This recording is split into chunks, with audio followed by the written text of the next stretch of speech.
며느리가 10억 받고 저를 팔아버렸습니다. 남편의 장례식이 끝난 지 사흘째 되던 날 나는 텅 빈 거실 소파에 앉아 이 말을 중얼거렸다. 아무도 듣지 않았다. 듣는 사람이 없었다. 그저 허공에 흩어질 뿐인 말이었다. 장례식장 특유의 냄새가 아직도 옷에 배어 있었다. 국화향과 양 냄새가 뒤섞인 죽음의 냄새. 검은 상복을 벗어던지고 싶었지만 그럴 기운조차 없었다. 남편이 떠난 뒤 이 집은 갑자기 너무 넓어졌다. 40년을 함께 살아온 이 공간이 이제는 낯설게만 느껴졌다. 아들이 찾아온 건 장례를 치른 다음 날이었다. 며느리와 함께였다. 현관문이 열리는 소리가 유난히 크게 들렸다. 예전엔 그렇지 않았는데 아들은 내 눈을 제대로 마주치지 못했다. 며느리는 거실을 둘러보며 무언가를 가늠하는 듯한 시선을 보냈다. 어머니, 괜찮으세요? 아들의 목소리는 형식적이었다. 나는 괜찮다고 답했다. 실제로는 괜찮지 않았지만 괜찮지 않다고 말할 용기가 없었다. 그들은 거실 소파에 나란히 앉았다. 며느리가 먼저 말을 꺼내는 듯했다. 직접적이진 않았지만 며느리의 시선과 몸짓으로 느낄 수 있었다. 집이 너무 크다는 것, 혼자 계시기엔 위험하다는 것, 관리가 어렵다는 것. 아들은 고개를 끄덕이며 거들었다.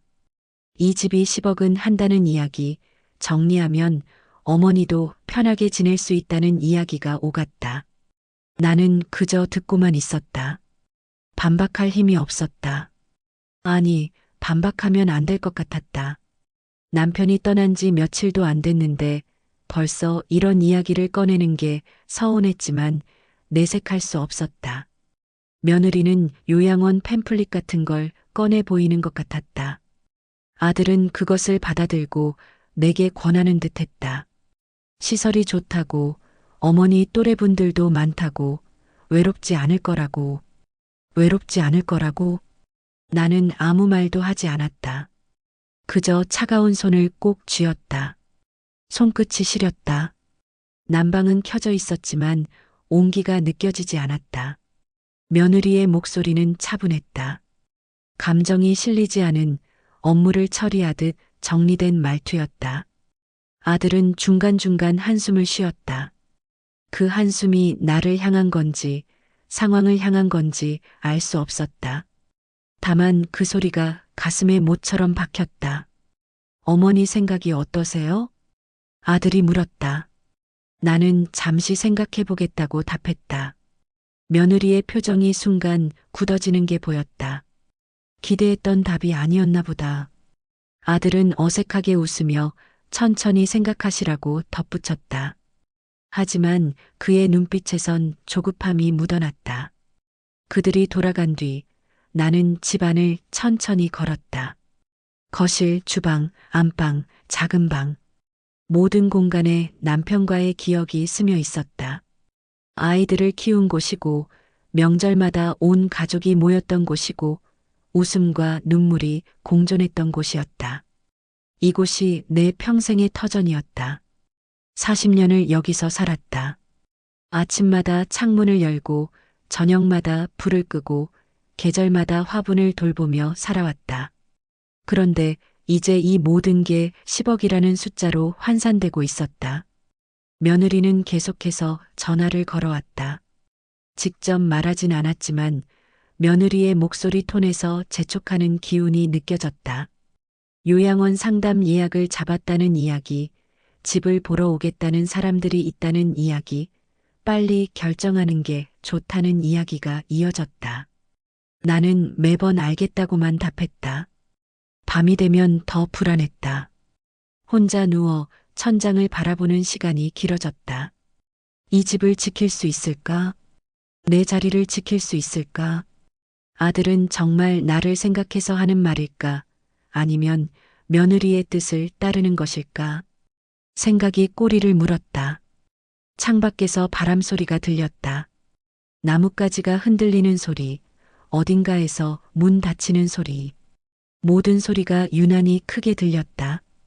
이게 내 팔자인가?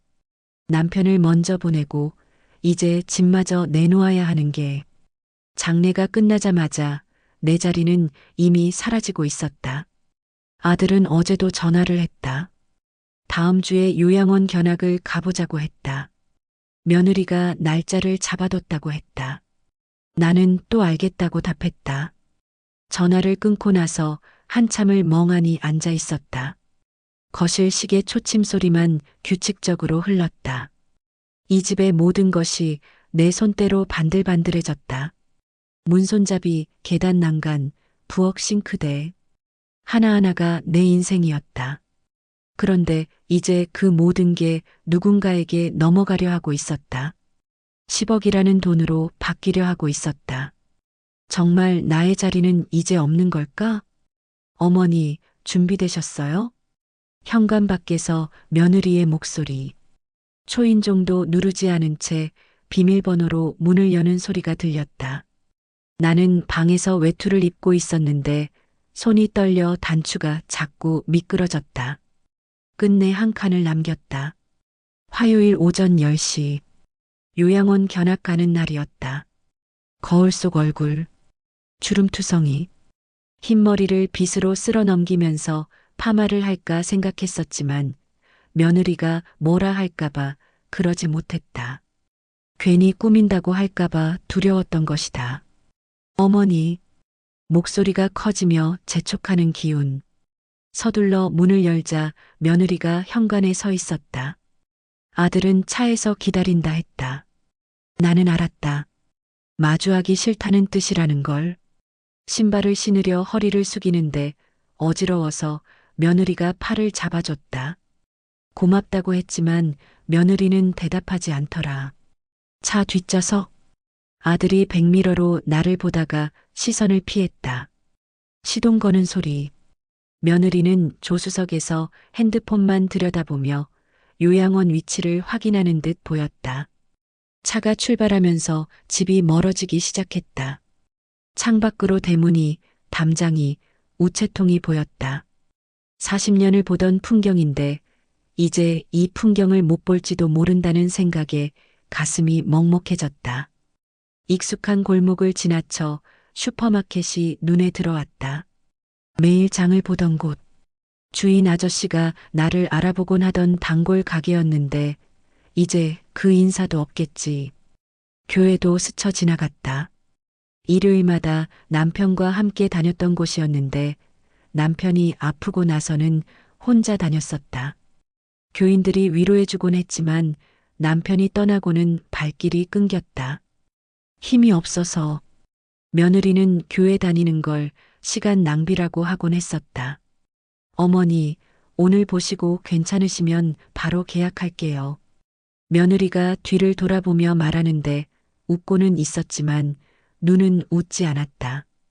고개만 끄덕였다. 목소리가 나오질 않았다. 차는 고속도로로 접어들었다. 생각보다 멀었다. 요양원이 외곽에 있다더니 조용하고 공기 좋다 했지만 알고 있었다.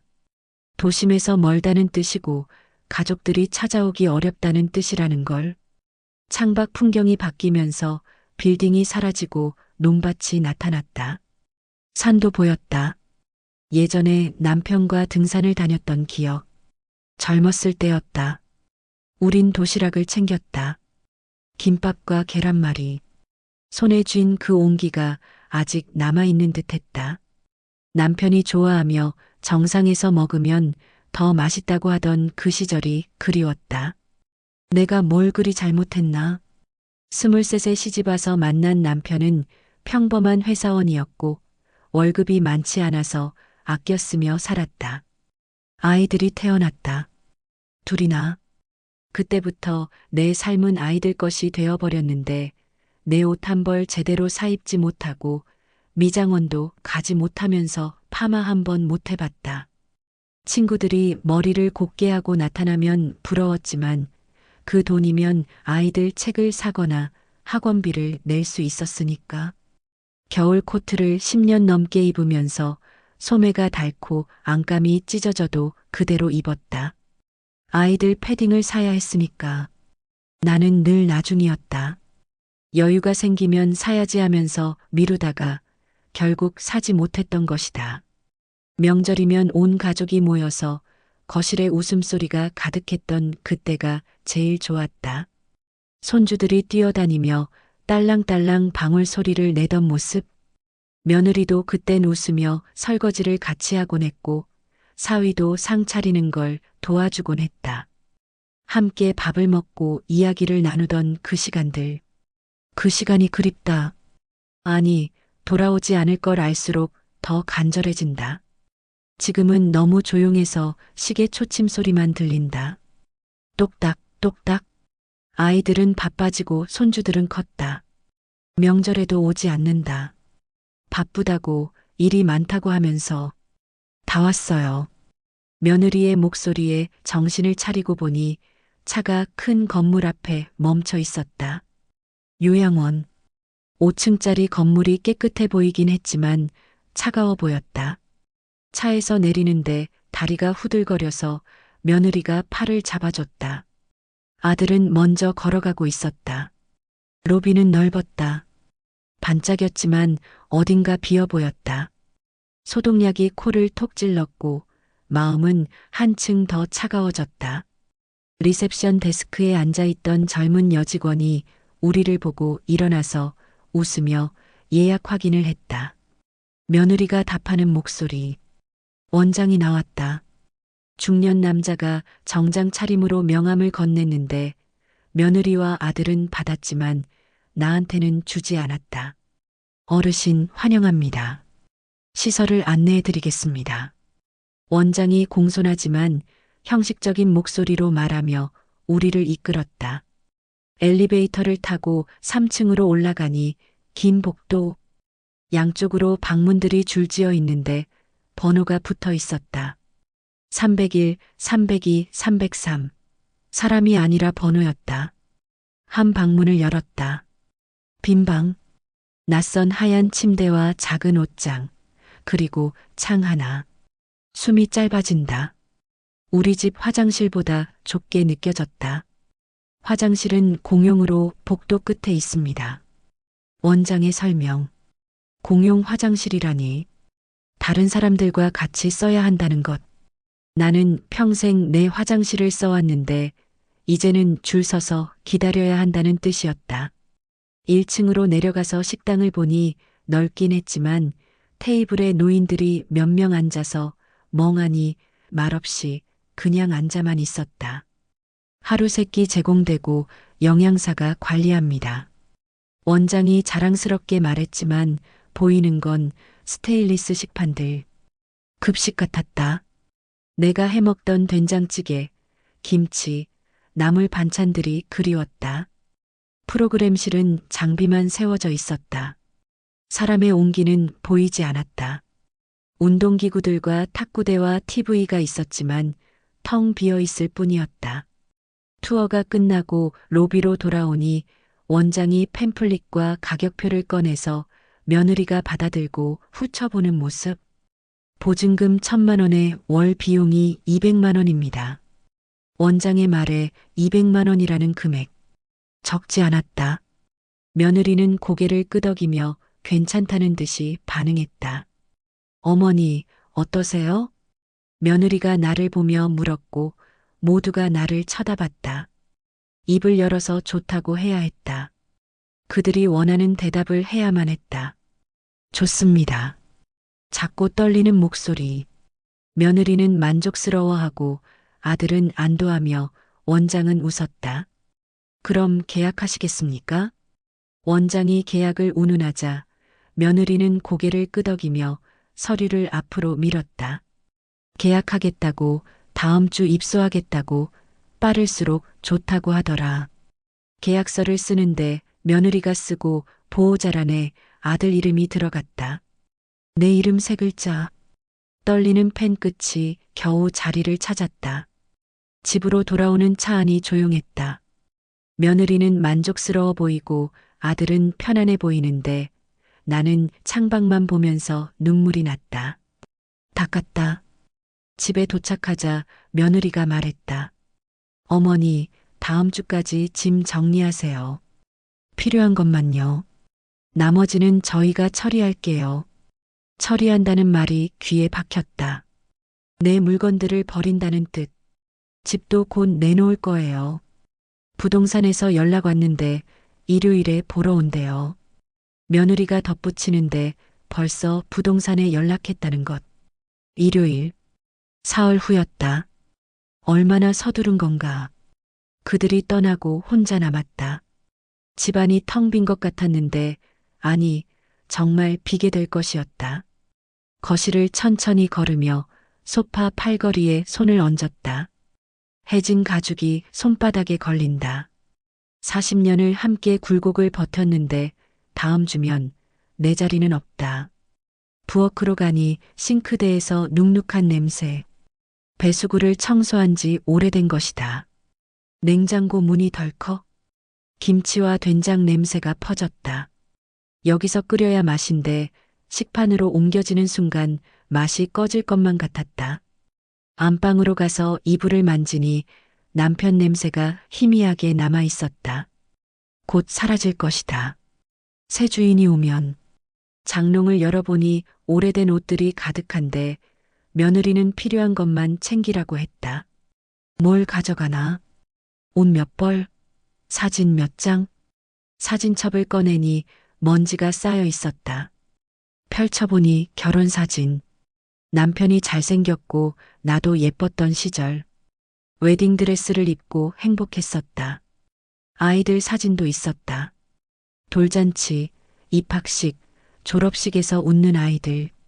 어렸을 때는 나를 좋아해서 엄마 엄마 하며 따라다녔는데 언제부터 멀어졌을까? 이게 다 내 업보인가? 혼자 앉아 있으니 시계 소리만 들렸다. 똑딱, 똑딱. 내 시간이 흘러가고 있었고 이 집에서의 시간이 끝나가고 있었다. 거실 구석 장롱에서 나무 냄새와 곰팡이 냄새가 섞여났다. 시집 올 때 가져온 것인데 그땐 반들반들했었다. 이제는 흠집투성이에 손때가 묻고 세월이 묻었다. 전등이 또 깜빡였다. 교체, 사다리, 내 힘으로는 어렵겠지. 높은 곳에 손이 안 닿고 사다리 올라갈 용기도 없다. 손가락 관절이 쑤시는 게 부엌에서 찬물에 손을 담갔다가 생긴 통증. 예전엔 괜찮았는데 이제는 접시 몇 개만 씻어도 아프고 손끝이 저리고 퉁퉁 붓는다. 벽시계의 초침이 또렷하게 들렸다. 똑딱 똑딱. 초침은 규칙을 지킨다. 내 삶도 그 규칙을 따라 종착지로 가는 걸까? 며느리는 10억을 원하고 아들은 며느리를 따르는데 나는 그 사이에서 지워지고 있었다. 살아온 시간이, 추억이, 삶이 모두 10억이라는 숫자로 바뀌고 있었다. 내가 살아온 집이 이렇게 쉽게 다른 사람 손에 넘어가도 되는 걸까? 일요일 정오, 낯선 발자국 소리가 현관을 밟았다. 내 집이 아니라 이미 그들의 집인 듯 당당한 발소리였다. 나는 부엌에 숨어 귀를 기울이고 있었다. 며느리와 아들이 속삭이는 목소리가 벽을 타고 스며들어왔다. 부동산 중개인이 왔다는 것, 잠재 매수인 부부를 데리고 왔다는 것, 빨리 계약해야 한다는 이야기들. 손이 떨려서 싱크대를 잡았다. 차가운 금속이 손바닥에 닿았지만 떨림은 멈추지 않더라. 어머니, 나오세요. 며느리의 목소리. 부르는 게 아니라 지시하는 투. 천천히 부엌 문을 열고 거실로 나갔다. 낯선 사람들이 내 거실에 서 있었다. 30대로 보이는 부부였는데 나를 보더니 어색하게 웃었다. 인사는 없었다. 며느리가 그들을 소개하는 듯 했지만 귀에 들어오지 않더라.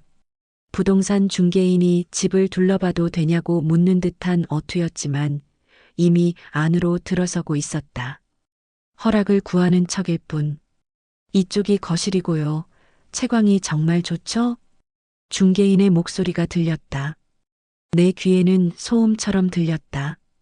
그들은 거실을 둘러보며 소파를 쳐다보고 벽을 두드리며 창문을 열어보기 시작했다.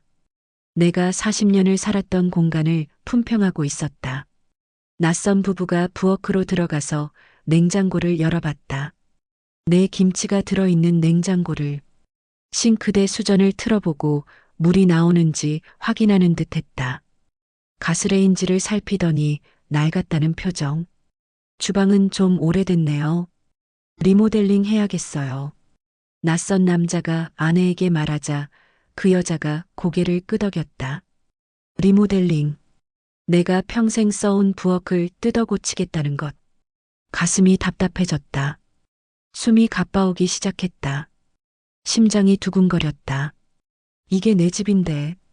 아직 내가 사는 집인데. 마치 빈집 보듯이 아무도 살지 않는 집처럼 구는 게 너무 서러웠다. 그들은 안방으로 갔다. 내 침실로, 남편이 누워있던 곳으로. 나는 따라가지 못하고 거실에 서 있었다. 다리에 힘이 없어서. 며느리는 그들을 안내하며 밝은 목소리로 설명하고 있었다. 마치 자기 집인 것처럼. 방이 넓죠? 채광도 좋고요. 며느리의 목소리가 들렸다. 내 방을 팔아넘기는 목소리. 나는 소파에 앉았다. 앉는 것보다 주저앉는 것에 가까웠다. 아들이 옆으로 와서 나를 보지 않은 채 스마트폰만 만지작거렸다. 불편해 보였다. 나 때문에 불편해 보이는 게 너무 억울했다. 내가 뭘 잘못했나? 이 집에서 살았다는 게 잘못인가? 할머니, 새 집 가는 거예요? 뒤에서 목소리.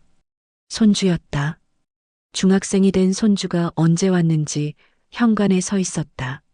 며느리가 데리고 온 모양. 응, 그래. 겨우 대답했다. 목소리가 갈라졌다. 요양원 가는 거래요. 엄마가 그러는데 거기 좋대요. 친구들도 많고. 손주가 아무렇지 않게 말하는데 그 말이 칼처럼 꽂혔다.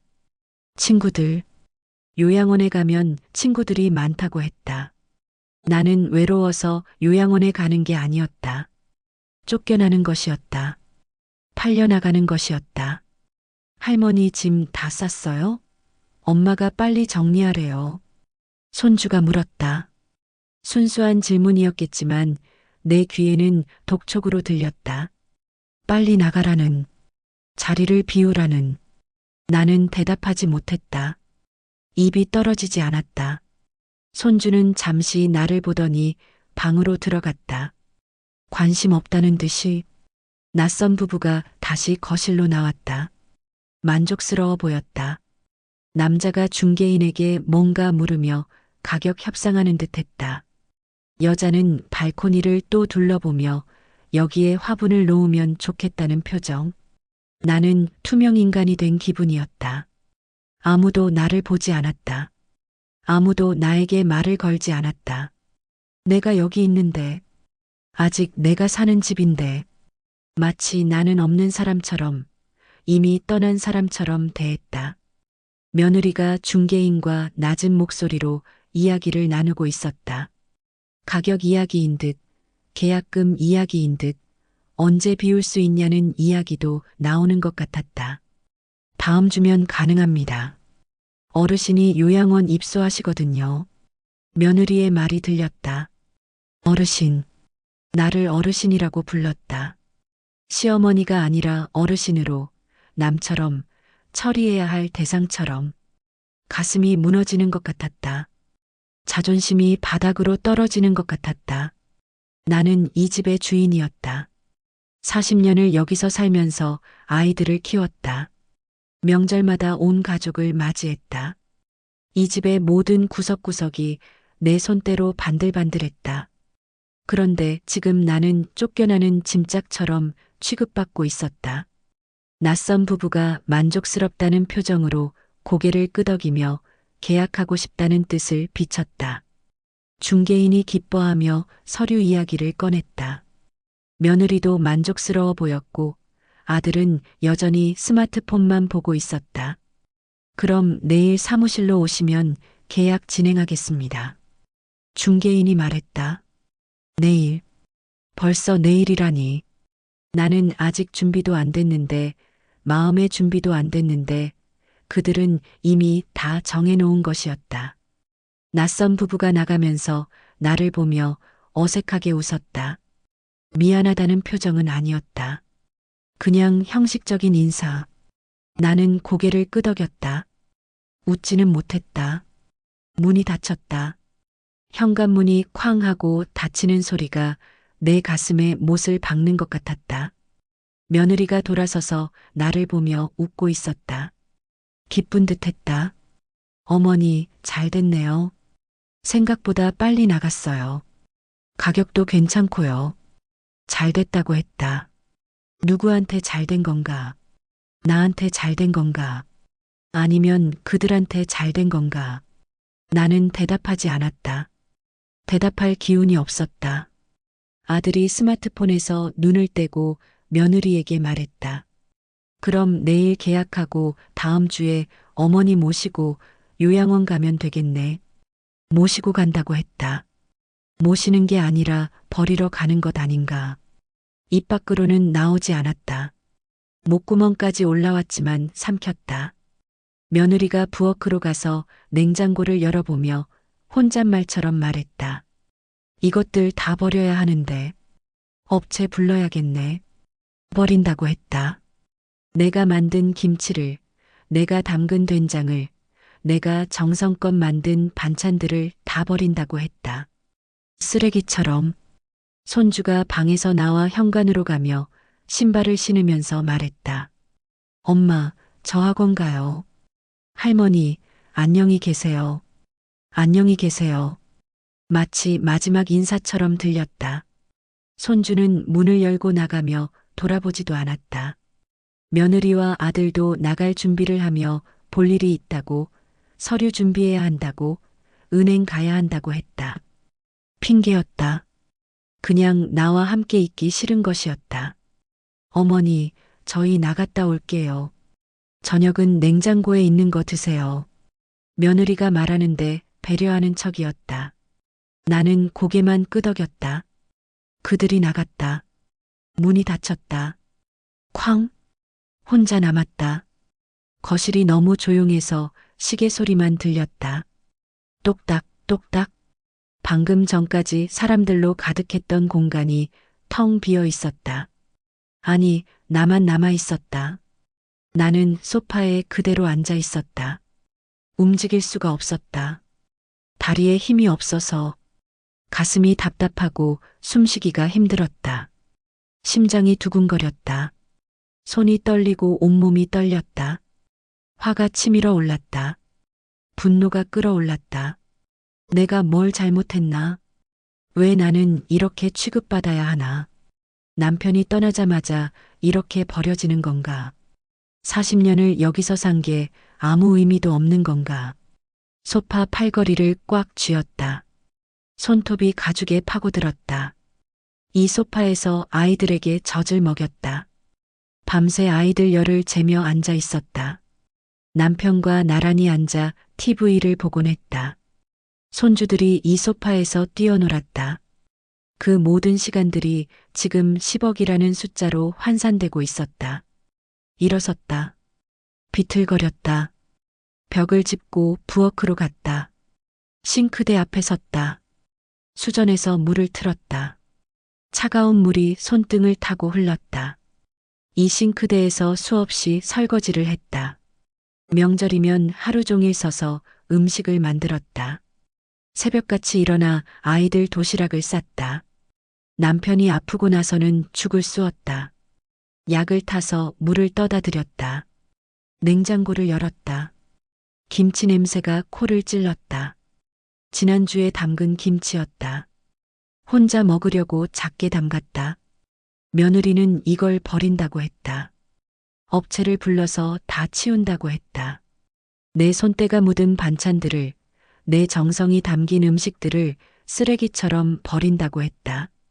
냉장고 문을 닫았다. 부엌을 나왔다. 거실을 지나 안방으로 갔다. 침대에 앉았다. 이불을 만졌다. 남편 냄새가 희미하게 났다. 점점 옅어지고 있었다. 곧 완전히 사라질 것이다. 장롱을 열었다. 남편 옷이 그대로 걸려 있었다. 못 버렸다. 버릴 수가 없었다. 남편이 입던 셔츠를 꺼냈다. 얼굴에 갖다 댔다. 냄새를 맡았다. 눈물이 났다. 여보. 작게 불렀다. 대답은 없었다. 남편은 없었다. 이제 영영 없었다. 옷을 다시 넣고 장롱 문을 닫았다. 밑에 서랍을 열었다. 사진첩이 있었다. 꺼냈다. 먼지가 쌓여 있었다. 펼쳤다. 결혼 사진이 나왔다. 젊은 우리, 웃고 있는 우리, 행복했었다. 미래가 밝았다. 함께 늙어가자고 했다. 손주 보면서 행복하게 살자고 했다. 하지만 남편은 먼저 떠났다. 나를 혼자 남겨두고 다음 페이지를 넘겼다. 아이들 돌 사진. 아들이 한복을 입고 웃고 있었다. 통통했다. 귀여웠다. 그때는 나를 좋아했다. 엄마, 엄마 하며 따라다녔다. 밤에 울면 안아서 달랬다. 아프면 밤새 간호했다. 학교 가면 손 흔들어 배웅했다. 돌아오면 간식을 차려줬다. 언제부터 변했을까? 언제부터 나를 귀찮아하게 됐을까? 결혼하고 나서인가? 며느리를 만나고 나서인가? 딸 사진도 나왔다. 입학식 사진이었다. 교복을 입고 웃고 있었다. 딸은 좀 나았다. 가끔 전화했다. 안부를 물었다. 하지만 딸도 바빴다. 아이들 키우느라 바빴다. 시어머니 눈치 보느라 바빴다. 자주 오지는 못했다. 손주 사진들도 있었다. 아기 때 사진, 돌잔치 사진, 초등학교 입학 사진. 손주들이 어렸을 때는 자주 왔었다. 할머니 할머니 하며 좋아했다. 내가 해주는 밥을 잘 먹었다. 내가 사주는 선물을 좋아했다. 그때는 내가 필요했다. 이제는 아니었다. 이제 손주들은 컸다. 나는 필요 없었다. 사진첩을 덮었다. 다시 서랍에 넣었다. 이 사진들도 버려질까? 새 주인이 와서 쓰레기로 내놓을까? 아니면 며느리가 가져갈까? 보관할까? 아니면 그냥 버릴까? 침대에 누웠다. 천장을 봤다. 금이가 있었다. 그 금을 따라 시선을 옮겼다. 벽에도 금이 있었다. 페인트가 벗겨진 곳도 있었다. 이 집도 늙었다. 나처럼. 창밖을 봤다. 해가 기울고 있었다. 오후였다. 시간이 흘렀다. 언제 이렇게 시간이 흘렀나? 아침인 것 같았는데 벌써 오후였다. 일어나고 싶지 않았다. 움직이고 싶지 않았다. 그냥 이대로 누워있고 싶었다. 영영 일어나지 않고 싶었다. 눈물이 또 흘렀다. 베갯니지 젖었다. 얼마나 울었는지 모르겠다. 눈물이 계속 나왔다. 멈출 수가 없었다. 분노가 다시 치밀었다. 왜 나만 이런 취급을 받아야 하나? 왜 나는 쫓겨나야 하나? 이 집은 내 집이다. 내가 40년을 산 집이다. 내 땀과 눈물이 배어 있는 집이다. 그런데 왜 내가 나가야 하나? 하지만 소용없었다. 이미 정해진 일이었다. 계약은 내일 이뤄질 것이다. 나는 다음 주에 요양원으로 갈 것이다. 아무도 막지 않을 것이다. 아무도 나를 지켜주지 않을 것이다. 절망이 밀려왔다. 깊은 절망, 끝없는 절망. 희망이 없었다. 앞이 보이지 않았다. 미래가 없었다. 며느리는 10억을 받을 것이다. 아들도 그 돈을 받을 것이다. 그들은 그 돈으로 새 집을 살지도 모른다. 새 차를 살지도 모른다. 여행을 갈지도 모른다. 행복할 것이다. 나는 요양원 작은 방에 있을 것이다. 번호로 불릴 것이다. 301호 할머니, 302호 할머니. 이름이 아니라 번호. 공용 화장실을 쓸 것이다. 줄 서서 기다릴 것이다. 식판 밥을 먹을 것이다. 텅 빈 프로그램실을 볼 것이다. 외로울 것이다. 혼자일 것이다. 그렇게 살다가 죽을 것이다. 이게 내 마지막인가? 눈을 감았다. 어둠 속으로 빠져들었다. 체념이 왔다. 더 이상 싸우고 싶지 않았다. 저항하고 싶지 않았다. 받아들여야 했다. 이게 내 운명이었다. 며느리와 아들이 이겼다. 그들이 원하는 대로 됐다. 나는 졌다. 완전히 졌다. 시간이 흘렀다. 얼마나 흘렀는지 모르겠다. 창밖이 어두워졌다. 해가 졌다. 밤이 왔다. 일어났다. 전등을 켰다. 깜빡거렸다. 형광등이 나갔다. 교체해야 했다. 하지만 할 수 없었다. 높은 곳에 손이 닿지 않았다. 혼자서는 할 수 없었다. 어둠 속에서 거실로 나왔다. 시계 소리만 들렸다. 똑딱, 똑딱. 규칙적으로 내 남은 시간을 세고 있었다. 이 집에서의 마지막 시간들을 소파에 앉았다. 어둠 속에서 혼자서 조용히 내가 40년을 지켜온 이 집이 낯선 사람들 손에 넘어가는 게 이렇게 쉬운 일이었나? 어둠 속에서 밤을 보냈다. 잠은 오지 않더라. 눈을 감아도 천장만 보이고 시계 소리만 들리는 밤이었다. 똑딱, 똑딱. 내 남은 시간을 세는 것 같은 소리.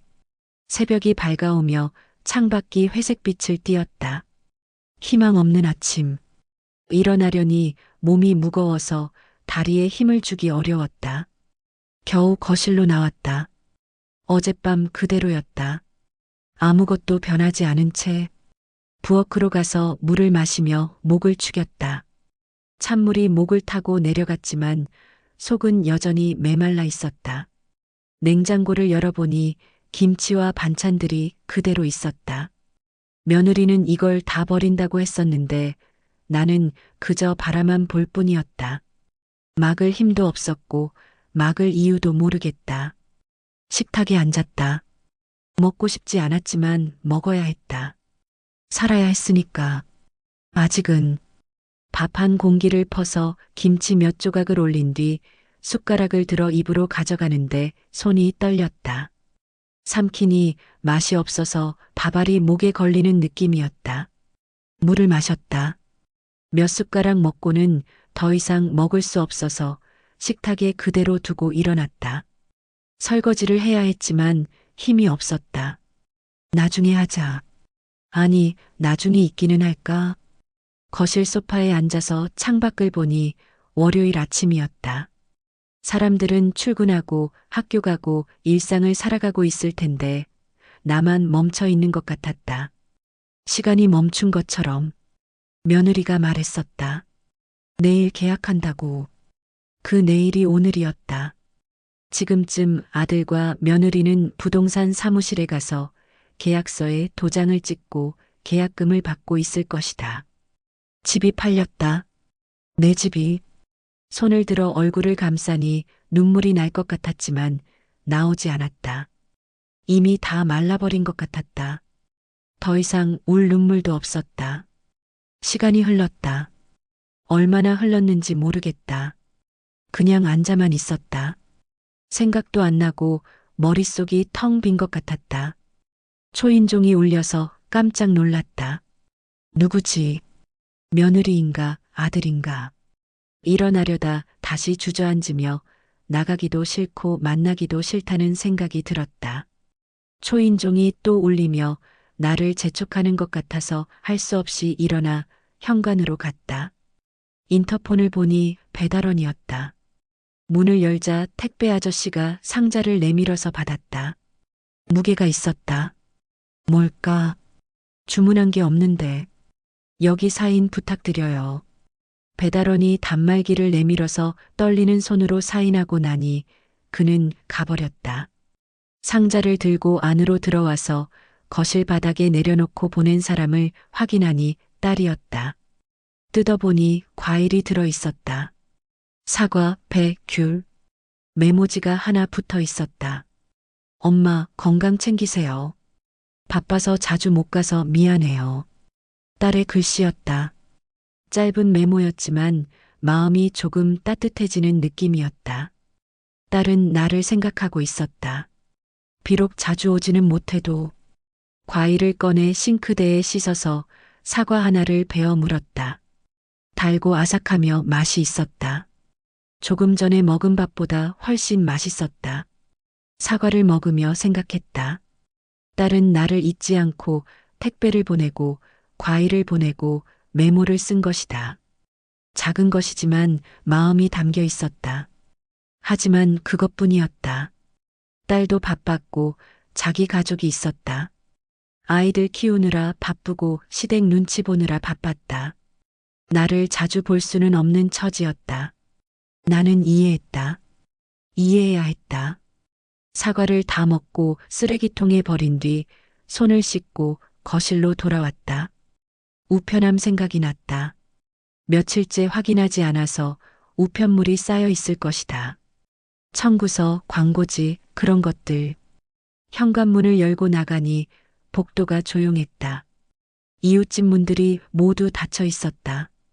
이미 다들 나가고 집안은 고요했다. 우편함을 여니 우편물이 가득 차 있었다. 하나씩 꺼냈다. 전기요금 고지서, 수도요금 고지서, 광고지, 또 광고지. 그 속에서 파란색 안내문 하나가 눈에 들어왔다. 색깔이 달라서 눈에 띄었다. 꺼내서 펼쳤다. 해남군 빈집 재생 프로젝트. 큰 글씨로 써 있었고 밑에 작은 글씨들도 있었다. 5년 이상 무상임대 가능한 농어촌 빈집. 조용한 마을, 바닷가 근처, 새로운 삶의 시작을 응원합니다. 무슨 소리지? 빈집? 무상임대? 바닷가? 안내문을 자세히 보니 사진이 있었다. 바다가 보이는 작은 집이었다. 하얀 벽에 파란 지붕이 있고 창문이 크고 깨끗해 보이며 마당에는 작은 텃밭도 있었다. 집 앞으로 좁은 길이 이어져 있었고 멀리 파란 바다가 눈부시게 펼쳐져 있었다. 해남. 전라남도 해남이라니 서울에서도 멀고 아이들에게서도 멀었다. 냉소가 새어나왔다. 내 나이에 무슨 새로운 삶. 이른이 넘은 나이에 무슨 시작. 게다가 혼자서 어떻게 살아. 아는 사람도 없는 곳에서. 안내문을 접으려다 다시 펼쳤다. 사진을 다시 들여다봤다. 파란 바다, 하얀 집, 작은 텃밭, 조용한 마을. 뭔가가 가슴속에서 움직이는 게 느껴졌다. 작은 떨림 같은 것이었다. 오랜만에 느껴보는 감정. 집으로 들어와서 안내문을 식탁 위에 놓고 앉아서 다시 읽었다. 천천히. 한 글자 한 글자. 해남군에서는 빈집을 무상으로 임대해 드립니다. 최소 5년 이상 거주 가능하며 집은 리모델링이 완료된 상태입니다. 조용한 농어촌 마을에서 새로운 삶을 시작하고 싶으신 분들을 환영합니다.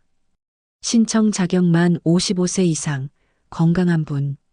문의 해남군청 빈집 재생팀. 만 55세 이상. 나는 73이니 자격이 된다. 건강한 분. 나는 건강한가. 다리가 아프고 손이 떨리고 허리가 아프지만 그래도 혼자 살 수는 있었다. 건강한 편이었다. 무상임대. 공짜로 빌려준다는 것. 5년 이상이면 긴 시간인데 내가 5년을 더 살 수 있을까? 모르겠다. 하지만 가능은 했다. 사진을 다시 들여다보니 바다가 그리워졌다.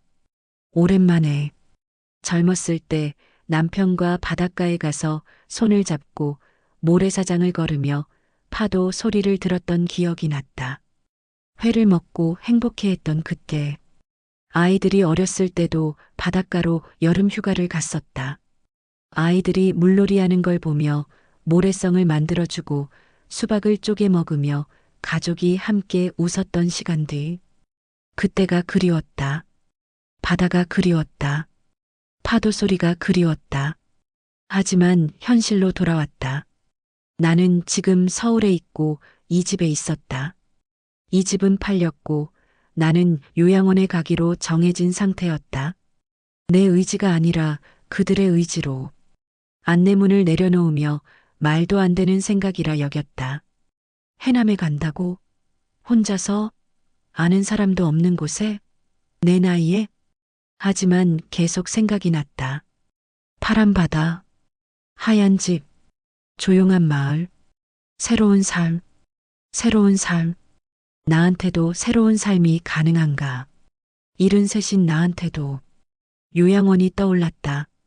좁은 방, 공용 화장실, 식판밥, 번호로 불리는 것, 텅 빈 프로그램실, 외로움, 고독. 그것과 해남 빈집을 비교해 봤다. 어떤 게 나을까? 어떤 게 내가 원하는 삶일까? 요양원은 안전하지만 자유가 없었다. 간호사가 있고 밥이 나오고 아프면 병원도 가까웠지만 내 집이 아니었고 규칙을 따라야 했다. 시간표대로 살아야 했다. 해남 빈집은 자유였다. 내 마음대로 살면서 아침에 일어나 바다를 볼 수 있고 텃밭에서 채소를 키울 수 있었다. 내가 하고 싶은 대로 할 수 있었다. 하지만 혼자였다. 아무도 없는 곳이었다. 아프면 어떡하지? 쓰러지면 누가 알아주나? 두려웠다. 새로운 곳이 낯설었고 혼자 사는 건 막막했다. 무엇보다 실패할까 두려움이 엄습했다. 하지만 더 두려운 게 있었다. 요양원에서 번호로 불리며 사는 것, 투명인간처럼 취급받는 것, 아무 의미 없이 시간만 보내다 죽는 것. 그게 더 두려웠다. 안내문을 다시 집어들며 연락처를 받다. 해남군청 빈집 재생팀. 전화번호도 있었다. 전화를 해볼까? 물어볼까? 어떤 집인지, 어떤 곳인지, 정말 가능한지. 하지만 전화기를 들지 못했다. 용기가 없었다. 괜한 기대를 하는 것 같았고 어차피 안 될 것 같았다. 나는 요양원에 가기로 정해져 있었다. 며느리와 아들이 정해놓았고 계약도 했다. 집도 팔렸다. 안내문을 식탁에 놓고 소파로 가서 누웠다. 천장을 보니 생각이 복잡했다. 혹시 가능하다면, 혹시 내가 해남에 간다면, 상상해봤다. 아침에 일어나 창문을 여는 장면. 바다가 보이고 파도 소리가 들린다. 신선한 공기를 들이마시며 마당에 나가 텃밭을 가꾼다. 상추를 심고 고추를 심고 토마토를 심으며 물을 주면서 자라는 걸 본다. 저녁이 되면 바닷가를 산책한다. 모래사장을 걸으며 파도를 보고 석양을 본다. 혼자지만 외롭지 않다. 자연과 함께 있다. 마을 사람들을 만나 인사하고 이야기 나누며 친해진다. 새로운 친구를 만든다. 꿈 같은 이야기였다. 현실 같지 않았지만 불가능하지도 않았다. 안내문은 실제로 있었다. 해남군청에서 보낸 것이었다. 실제 프로젝트였다.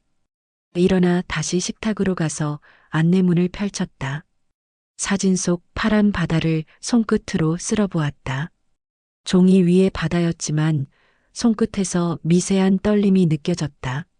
마치 바닷바람이 불어오는 것 같은 착각이 들었다. 가슴이 뛰기 시작했다. 오랜만에 찾아온 낯선 설렘이었다.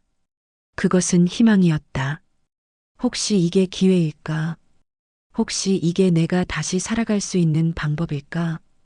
혹시 이게 새로운 시작일까? 안내문을 꽉 쥐었다가 구겨질까봐 조심스럽게 폈다. 손이 떨렸다. 며느리와 아들한테 말하면 뭐라고 할까? 반대할까 말릴까? 안 된다고 하며 위험하다고 하면서 혼자 어떻게 사냐고 할까? 아니면 좋아할까? 요양원비 안 내도 되니까. 10억 다 자기들이 가질 수 있으니까. 알 수 없었지만 상관없었다. 이건 내 삶이었다. 내가 결정할 문제였다. 그들이 결정할 게 아니었다. 40년 동안 이 집에서 살면서 남편을 섬기고 아이들을 키우며 가족을 돌봤다. 나는 항상 뒤였고 나중이었다. 남들을 먼저 생각했다. 이제는 나를 생각해도 되지 않을까? 내가 원하는 걸 해도 되지 않을까? 내 남은 삶을 내가 선택해도 되지 않을까? 안내문을 가슴에 안았다. 종이 한 장이지만 따뜻하게 느껴지며 희망이라는 무게가 실려 있었다. 창밖을 보니 파란 하늘에 구름이 천천히 흘러가고 있었다. 바다처럼 파랬다. 혹시 저 바다가 나를 기다리고 있는 걸까? 혹시 저 하늘 아래 내가 살아갈 집이 있는 걸까? 가슴속에 작은 불씨가 켜졌다. 꺼질 듯 흔들리면서도 분명히 살아 있었다. 그것은 희망이라는 이름의 불씨였다. 나는 버려지는 사람이 아니었다. 팔려나가는 짐짝이 아니었다. 나도 다시 쓰일 수 있었다. 새로운 곳에서 새로운 삶을 살 수 있었다. 해남 빈집. 그곳이 나를 기다리고 있는지도 모른다는 생각이 들었다. 혹시, 정말 혹시, 이게 내 마지막 기회일지도 몰랐다. 안내문을 가슴에 안고 창밖을 바라보니 구름이 천천히 흘러가는 모습이 보였다. 파란 하늘 아래로 빛이 쏟아지며 세상은 여전히 움직이고 있었다. 나만 멈춰 있는 게 아니라 나도 여전히 흐르고 있었다. 안내문 속 바닷가 집이 떠올랐다. 하얀 벽에 파란 지붕, 창문 너머로 보이는 파란 바다. 작은 텃밭에서 상추와 고추가 자라는 모습. 아침에 일어나 창문을 열면 바닷바람이 불어오고 파도 소리가 들릴 것 같았다. 혼자일 테지만 외롭지는 않을 것 같았다. 자연과 함께, 바다와 함께, 하늘과 함께, 땅과 함께 할 것이다. 40년 동안 이 집에서 살아왔다. 남편을 섬기고 아이들을 키우며 가족의 기둥이 되어 주었다. 아침마다 밥을 짓고 빨래를 하고 청소를 하며 밤늦게까지 바느질을 하고 아픈 아이를 밤새 간호하며 지냈다. 명절이면 온 가족의 식사를 차리곤 했다. 내 삶은 아직 끝나지 않았다. 며느리와 아들은 나를 짐으로 여겼을지도 모른다. 10억짜리 집을 차지하고 있는 걸림돌로 요양원으로 보내면 편해질 부담으로 봤을지도 모른다. 하지만 나는 짐이 아니다. 버려져야 할 물건이 아니다. 나는 한 사람이다. 73을 살아온 한 사람으로 여전히 숨쉬고 생각하고 느끼고 있는 한 사람이다. 아이들도 언젠가는 알게 될 것이다. 부모가 얼마나 소중한 존재인지를, 부모가 단순히 돌봐야 할 짐이 아니라 존중해야 할 한 사람이라는 걸. 하지만 그때는 이미 늦을지도 내가 없을지도 모른다. 그래도 괜찮다. 나는 내 길을 가겠다. 그들이 정한 길이 아니라 내가 선택한 길을. 식탁 위에 놓인 딸의 사과가 눈에 들어왔다. 아직 2개가 남아있는 모습을 보니 딸이 나를 생각하며 바쁜 와중에도 택배를 보내고 메모를 써준 것이 떠올랐다. 작은 것이지만 마음이 담겨 있는 선물이었다. 삶은 여전히 이어지고 있었다. 끊어지지 않고 가늘어졌을지는 몰라도 계속 흘러가고 있었다. 안내문을 다시 펼쳐 전화번호를 확인했다. 해남군청 빈집 재생팀. 전화를 걸어야 할까? 아직 용기가 나지 않는다. 실패할까봐, 거절당할까봐, 혼자 살다가 쓰러질까봐 두렵다. 하지만 더 두려운 건 따로 있다. 아무것도 하지 않고 요양원에 가서 번호로 불리며 살다가 내 의지 없이 죽는 것. 그게 더 두렵다. 창밖을 다시 보니 하늘이 더 밝아진 것 같고 구름이 가벼워 보이며 바람이 불고 있는 듯하다. 혹시 저 바람이 해남에서 불어오는 걸까? 혹시 저 하늘 아래 내가 살아갈 집이 나를 기다리고 있는 걸까? 전화기를 들었다. 손이 떨리며 번호를 한 자리씩 천천히 눌렀다. 신호음이 들리고 가슴이 두근거리기 시작했다. 네, 해남군청 빈집 재생팀입니다. 밝은 목소리의 젊은 여자 직원이 전화를 받았다. 안내문을 보고 전화드렸는데요. 내 목소리가 떨렸지만 용기를 내서 말했다. 네, 말씀하세요. 친절한 목소리로 그녀가 답했다. 나이가 73이라는 것, 혼자 산다는 것, 해남 빈집에 관심이 있다는 것을 이야기하니 그녀는 친절하게 들어주며 신청 방법과 필요한 서류, 언제 방문할 수 있는지를 설명해 줬다. 전화를 끊고 나니 가슴이 뛰고 있었다. 손이 여전히 떨리고 있었지만 이번엔 두려움이 아니라 설렘이었다. 희망이었다. 다음 주에 해남에 가기로 했다. 직접 가서 집을 보고 마을을 둘러보고 바다를 보기로 했다. 며느리와 아들한테 말하면 반대할 것이고 말릴 것이며 위험하다고 할 것이다. 하지만 상관없다. 이건 내 삶이고 내가 결정할 일이며 그들의 허락이 필요한 게 아니다. 나는 40년 동안 남을 위해 살았다. 남편을 위해, 아이들을 위해, 가족을 위해서. 나는 항상 뒤에 있었고 나중이었다. 이제는 나를 위해 살아도 되지 않을까? 내가 원하는 것을 해도 되지 않을까? 내 남은 삶을 내가 선택해도 되지 않을까? 식탁 위의 안내문을 다시 보니 파란색 종이가 희망의 색깔처럼 느껴졌다. 사진 속 바다가 나를 부르고 있고 하얀 집이 나를 기다리고 있는 것 같았다. 창밖 하늘이 더 밝아지며 해가 구름 사이로 비치고 빛이 쏟아지는 모습이 따뜻하게 느껴졌다. 나는 짐이 아니다. 10억짜리 집을 차지하고 있는 걸림돌이 아니다. 요양원으로 보내야 할 부담이 아니다. 나는 한 사람이다. 73년을 살아온 한 사람으로 사랑했고 희생했고 견뎠고 살아남은 한 사람이다. 그리고 아직 끝나지 않은 한 사람이다. 해남 바닷가에서 나는 새로운 삶을 시작할 것이다. 작은 집에서 혼자 살면서 텃밭을 가꾸고 바다를 보며 파도 소리를 들을 것이다. 외로울 수도 힘들 수도 실패할 수도 있다. 하지만 그건 내 선택이 될 것이다.